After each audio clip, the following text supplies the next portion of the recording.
We are quite cognizant that the music of today see and hear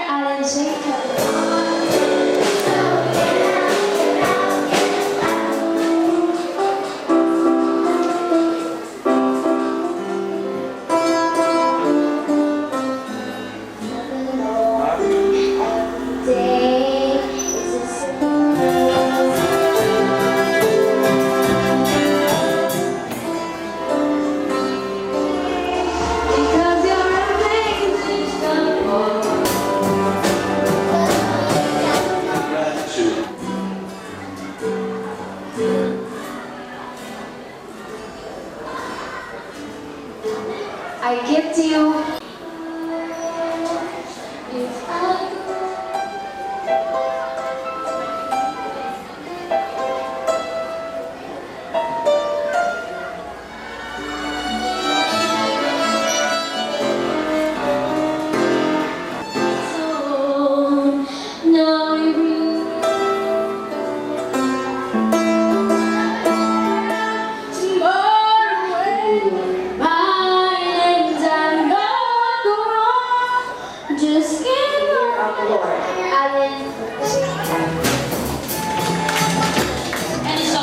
Developing such innate musical skills. Just done well.